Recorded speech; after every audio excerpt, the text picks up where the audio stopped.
The Club World Cup has been a bit of a mess, but it has been interesting, and one of the biggest takeaways has been the success of the South American teams, particularly compared to the European teams. And there are a lot of reasons for that. People are throwing around a lot of theories, and almost all of them are right. We're going to talk about what they are next here on Pints and Punditry at the Pitchside Pub.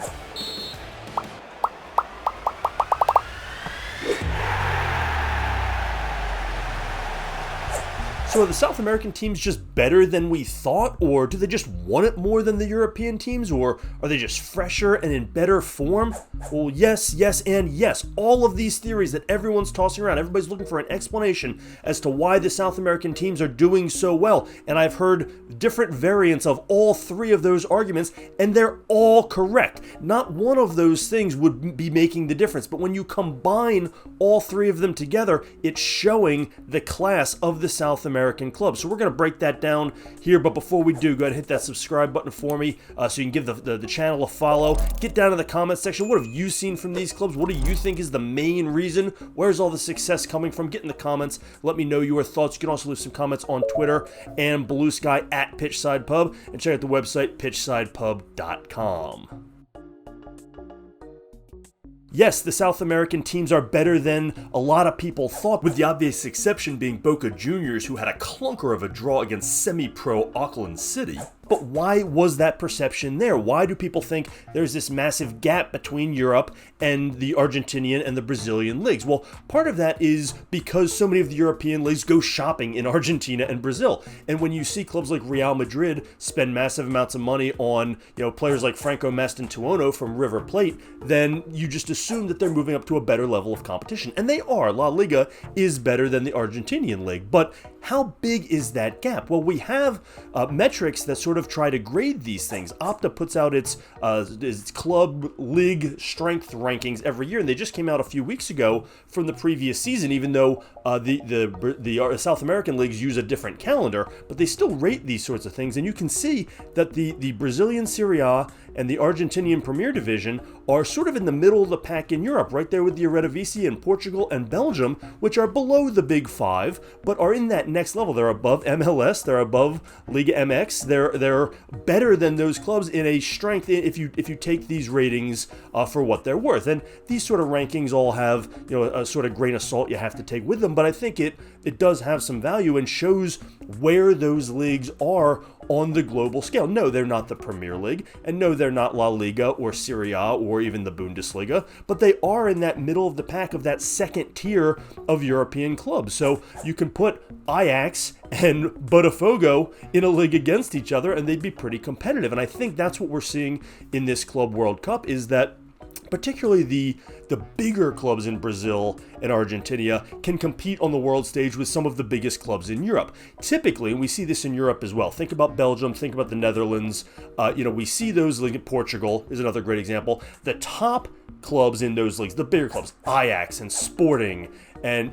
Club Brugge and some of those, they can compete with the bigger clubs. Club Brugge made a run out of the group stage in the Champions League. Ajax was in a Champions League final or a semi-final a few years back.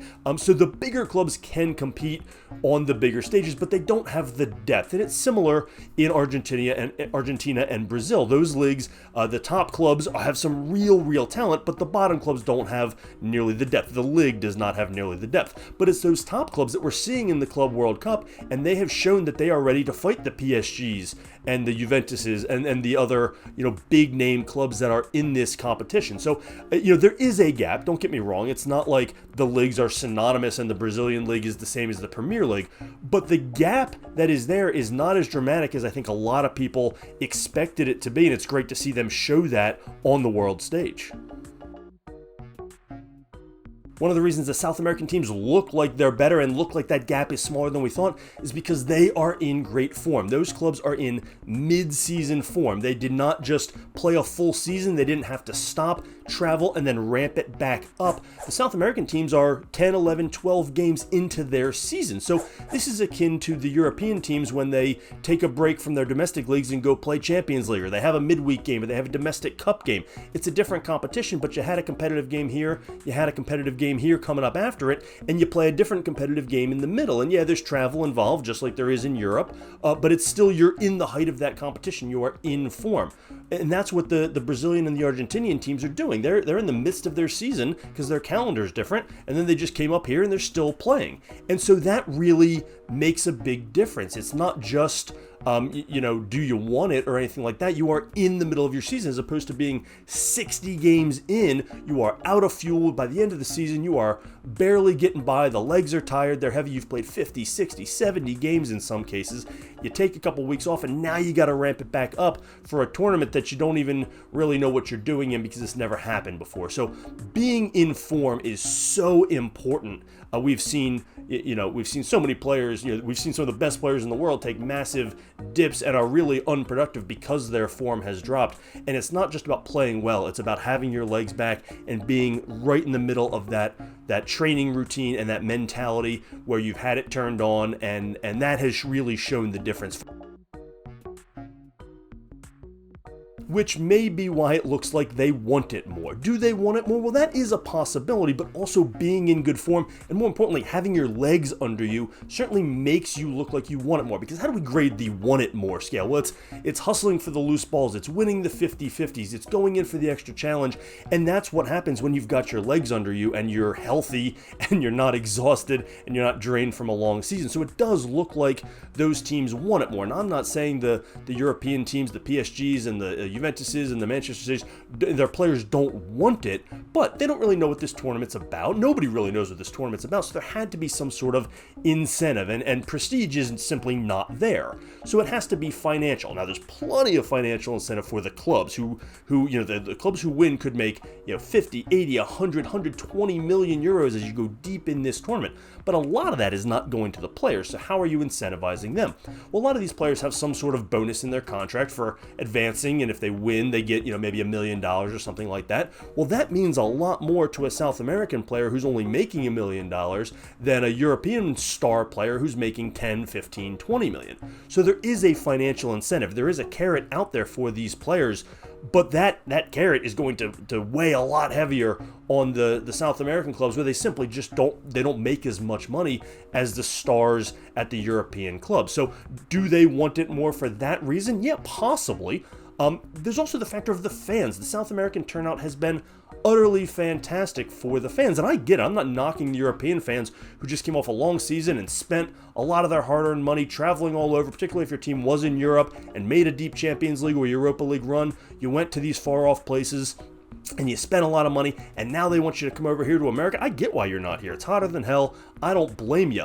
But that is giving the South American clubs a massive home pitch advantage, home stadium advantage, because they are turning out in droves, and they're bringing the flags, and they're bringing the tifos, and they're bringing the flares and the smoke things, and it's there turning out. And does that make the players play a little harder? Yeah, these are human beings. They can't help but do that. And does that put the other clubs back on their heels a little bit? Of course.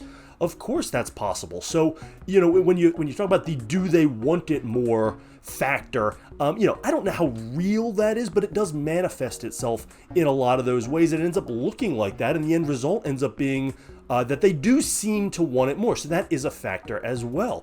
In reality, all of these things combined are why the South American teams are having so much success. I don't think it's any one thing. I do think the gap between particularly Brazil and Argentina and the big club and the big leagues in Europe is not as big as a lot of people probably thought it was. That is a narrower gap than people expected it to be. So that is part of it. I think the form matters a lot. These clubs that are in their mid-season form, that's helping make up that gap even further. And then the players just having a little more passionate about it. They've got something to prove. They want to show themselves against these big clubs. That's giving them just that extra little bit of edge. So now all of a sudden what was a relatively sizable gap is pretty darn even. And that's giving every one of these South American clubs a good chance, even against the biggest clubs. And we saw that, with Botafogo knocking off PSG, and we're seeing it in a lot of other cases with South American teams winning a lot of these groups. So that has been one of my biggest takeaways. I'm thrilled to see South American football getting its flowers and getting more attention. I would love to see it more on TV so they can